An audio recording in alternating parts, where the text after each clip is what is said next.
C E T NEET ಅನ್ನೋದೇ ಎಲ್ರಿಗೂ ಗೊತ್ತಿದೆ. ಅದು ಬಹಳ ಖರ್ಚಿನಿಂದ ಕೂಡಿಕೊಂಡಿರುವಂತಹ ಒಂದು ಕೆಲಸ.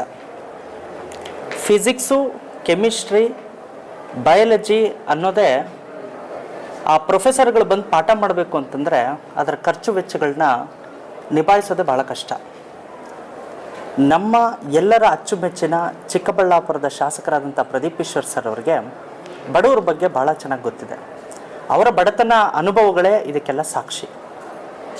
ಯಾರು ಬಡವರಿದ್ದಾರೋ ಲಕ್ಷಾಂತರ ರೂಪಾಯಿಗಳನ್ನ ಕಟ್ಟಿ ಪ್ರತಿಷ್ಠಿತ ಸಂಸ್ಥೆಗಳಲ್ಲಿ ಹೋಗಿ ಎಜುಕೇಷನ್ನ ಪಡ್ಕೊಳ್ಳೋದು ಇವತ್ತಿನ ದಿವಸ ಅಸಾಧ್ಯವಾದಂತಹ ಸಂಗತಿ. ಅಂಥದ್ದನ್ನು ಮನಗಂಡಂತಹ ಶಾಸಕರು ನಾವು ಲೆಕ್ಚರರ್ಸ್ ಆಗಿ ಭಾಳ ನೋಡ್ತಾ ಇದ್ದೀವಿ, ಎಲ್ಲ ಕಡೆ ಫೀಸಸ್ ಕೂಡ ನೋಡ್ತಾ ಇದ್ದೀವಿ. But C E T NEET ಅನ್ನೋದು ಫ್ರೀ ಅಂತ ನಾವೆಲ್ಲೂ ಕೇಳೇ ಇಲ್ಲ, ಎಲ್ಲೂ ನೋಡೂ ಇಲ್ಲ. ಯಾಕೆಂತಂದರೆ ಅದರ ಖರ್ಚು ವೆಚ್ಚಗಳು ಅನ್ನೋದು ಅಷ್ಟು ದೊಡ್ಡ ಮಟ್ಟಿಗೆ ಇರುತ್ತೆ. ಎಲ್ಲರಿಗೂ ಉಪಯೋಗ ಆಗಲಿ ಅಂತ ಹೇಳಿ ಸುದೀರ್ಘವಾಗಿ ಒಂದು 1 ಮಂತ್ಗಳ ಕಾಲ ಭಾನುವಾರಗಳ ಸಮೇತ, ಹಬ್ಬಗಳು ಹರಿದಿನಗಳ ಸಮೇತ ಅವರು ಕ್ರಾಶ್ ಕೋರ್ಸ್ನ ನೀಡ್ತಾ ಇರೋದೇ ಇಲ್ಲಿರುವಂತಹ ಚಿಕ್ಕಬಳ್ಳಾಪುರದ ಎಲ್ಲ ವಿದ್ಯಾರ್ಥಿಗಳ ಸೌಭಾಗ್ಯ.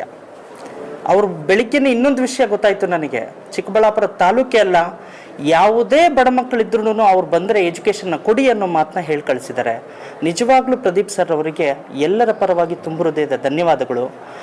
ಯಾರೇ ಬೇಕು ಅಂತಂದ್ರೂ ಈ ಸಿ ಇ ಟಿ ನೀಟ್ ಕೋಚಿಂಗ್ನ ತಗೊಂಡು ಅವರ ಜೀವನದಲ್ಲಿ ಏನು ಮುಖ್ಯ ಉದ್ದೇಶಗಳಿದೆ, ಏನು ಜೀವನದಲ್ಲಿ ಅವರ ಸಾಧನೆಗಳಿದೆ ಮಾಡ್ಕೊಳ್ಳೋದಕ್ಕೆ ಇದು ತುಂಬ ಅನುಕೂಲ ಆಗುತ್ತೆ. ವಿದ್ಯಾರ್ಥಿಗಳ ಪರವಾಗಿ, ಎಲ್ಲರ ಪರವಾಗಿ ಪ್ರದೀಪ್ ಈಶ್ವರ್ ಸರ್ ಅವರಿಗೆ ತುಂಬ ಹೃದಯದ ಧನ್ಯವಾದಗಳು. ಸರ್, ನಿಮ್ಮ ಸೇವೆ ಇದು ಸದಾಕಾಲ ಉಳಿಯುತ್ತೆ. ಮುಂದಿನ ಜನರೇಷನ್ ಅಂತ ಏನು ಕರಿತೀವಿ ಅವರಿಗೆ ನೀವು ದೊಡ್ಡ ಇನ್ಸ್ಪಿರೇಷನ್. ಶಿಕ್ಷಣ ಕ್ಷೇತ್ರದಲ್ಲಿ ಕ್ರಾಂತಿ ಅಂತ ಕೇಳಿದ್ವಿ, ಈ ಕಣ್ಣಾರೆ ನೋಡ್ತಿದ್ದೀವಿ. ನಿಮಗೆ ತುಂಬ ಹೃದಯದ ಧನ್ಯವಾದಗಳು ಸರ್.